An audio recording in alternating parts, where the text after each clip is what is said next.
Salut à tous, c'est Tonton Mathis YouTuber, j'espère que vous allez bien, moi ça va super. Aujourd'hui on se retrouve pour un nouvel épisode de la série Air Info, exceptionnellement le jeudi, voilà. Exceptionnellement Air Info ça tombe un jeudi. D'habitude Air Info c'est le mardi, mais là exceptionnellement c'est le jeudi, voilà. Donc là, c'est parti pour la première actualité. Deux morts dans le crash d'un avion de tourisme dans le Haut-Rhin. Donc là c'est un petit coucou, vous avez vu, c'est un avion comme ça qui s'est crashé apparemment.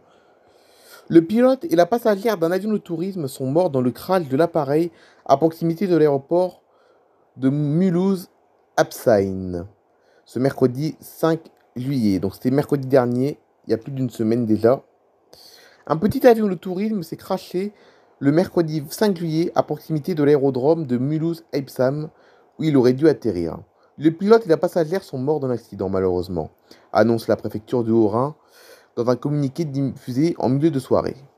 Les recherches s'étaient rapidement concentrées sur un périmètre restreint à proximité de l'aérodrome. L'appareil avait été aperçu dans le secteur par le personnel du site en milieu d'après-midi.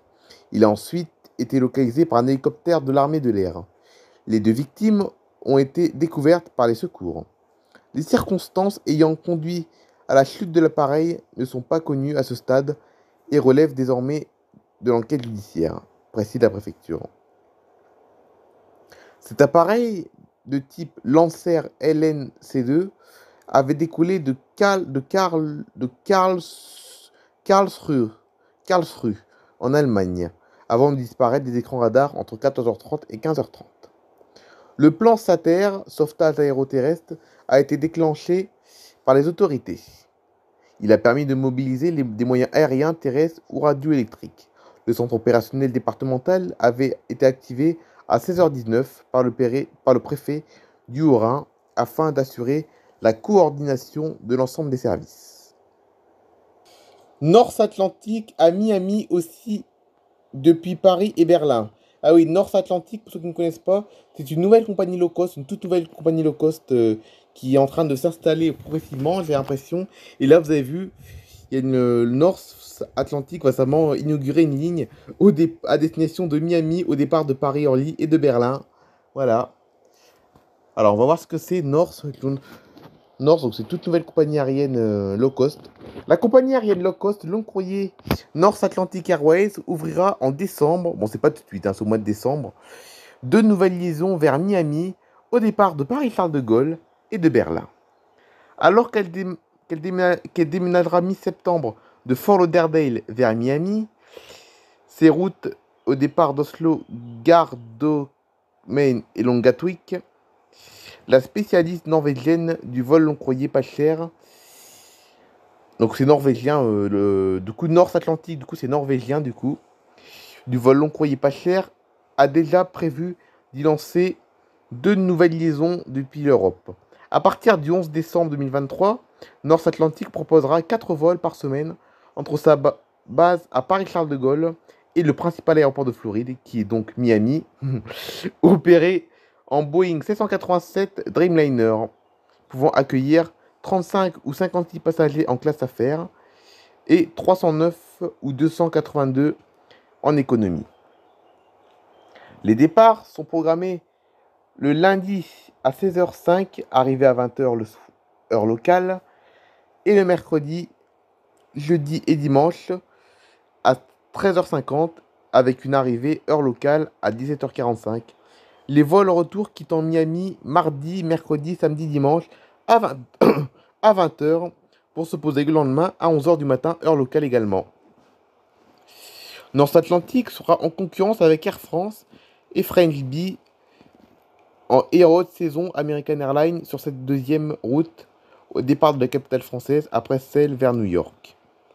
La ligne entre Berlin, Brandebourg et Miami sera inaugurée le 14 décembre, remplaçant celle de l'hiver dernier vers Fort Lauderdale avec une rotation hebdomadaire. Le 687 décollera de la capitale allemande le vendredi à 13h15 pour arriver à 18h heure locale. Le vol retour quittant la Floride le jeudi à 20h pour atterrir le lendemain à 11h15 heure locale. North Atlantic reste sans concurrence sur cet axe. À l'ajout de ces nouvelles routes, la low cost long courrier continue de renforcer sa position de transporteur premier plan pour les passagers européens à la recherche d'une destination hivernale abordable. Miami offre aux Européens une destination soleil d'hiver inégalée, combinant des expériences culturelles vibrantes, des plages magnifiques et un climat agréable, souligne son communiqué. Miami est depuis longtemps reconnue comme une destination soleil d'hiver, recherchée, et nous sommes ravis de relier encore plus de villes européennes à cette destination dynamique.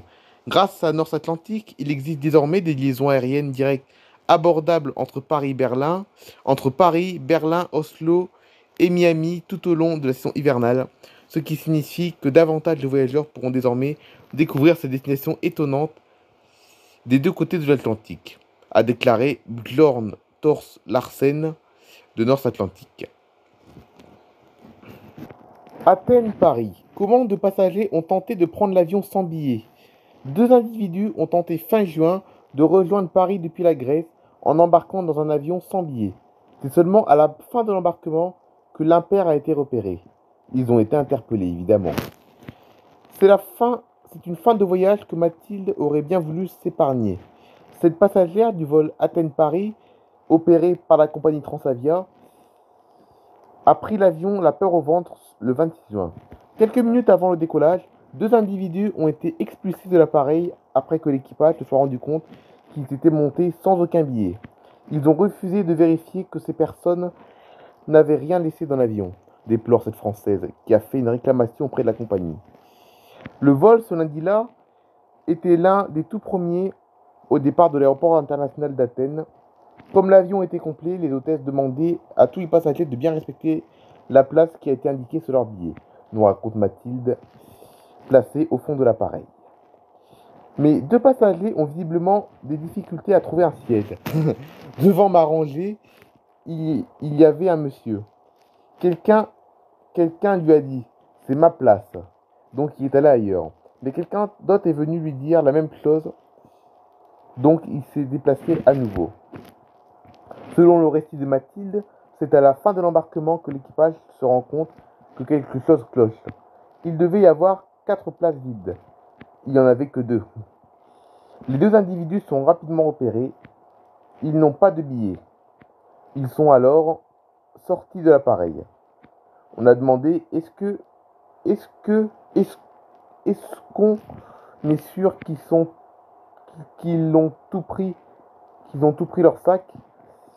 Mais la chef de cabine a refusé de faire un contrôle, raconte encore Mathilde auprès du Parisien. De quoi craindre pour leur sécurité une fois l'avion dans les airs. Les passagers n'osaient même pas dormir tellement ils avaient peur qu'il se passe quelque chose. Il y avait 5 contrôles différents. Comment donc ces deux passagers ont théoriquement pu passer les contrôles de sécurité sans aucun billet d'avion? Il y avait 5 contrôles différents, automatiques avec des personnes, se remémore notre témoin. Le dernier contrôle prévoit, comme partout, la vérification de l'identité et du billet. Quand il s'agit d'un vol intra-Union européenne, comme c'est le cas pour les vols Grèce-France, il n'y a pas de contrôle d'identité à l'arrivée. Contacté par le Parisien, l'aéroport d'Athènes refuse toute responsabilité en indiquant ne pas être directement impliqué dans les processus d'embarquement des passagers, ni dans les services d'assistance en escale fournis aux compagnies aériennes et aux passagers. Auprès du Parisien, Transavia confirme de son côté l'incident. Les deux personnes se seraient, selon elle, introduites dans l'avion sans passer par la porte d'embarquement de l'aéroport. Par conséquent, leur identité et leurs billets n'ont pas pu être vérifiés par les partenaires de Transavia en charge de l'embarquement, assure la compagnie, et d'ajouter que, une fois à bord, l'équipage a alors appliqué les consignes de sécurité en appelant la police qui a procédé à l'interpellation de ces deux individus. Ce n'est pas la première fois qu'un événement de la sorte se produit. En novembre dernier, à l'aéroport Roissy-Charles de Gaulle, une femme avait été expulsée d'un appareil Air France après être parvenue à y monter sans billet. Quelques semaines après, toujours à Roissy, une autre passagère avait pu monter dans l'avion et rejoindre sa destination sans que personne ne s'inquiète du fait qu'elle n'avait pas de billet. Elle avait été refoulée à la frontière américaine quand les autorités s'étaient rendues compte qu'elle n'avait ni billet ni papier d'identité. Voilà, c'est la fin de ce petit épisode d'Air Info. J'espère qu'il vous aura plu. Donc la semaine prochaine, je vous rappelle que la semaine prochaine, mardi prochain, il n'y a pas d'épisode d'Air Info car je pars en vacances. Et comme je pars en vacances, il n'y aura pas d'épisode d'Air Info mardi prochain. Je suis désolé. Donc il n'y a pas d'Air Info avant 15 jours maintenant. Donc il faudra patienter 2 semaines avant le prochain épisode d'Air Info. Je suis vraiment désolé. C'est pas très grave. Hein, voilà. On se retrouve du coup mardi, pas ce mardi là, mais mardi dans 2 semaines pour un nouvel épisode d'Air Info. Allez, bye bye tout le monde.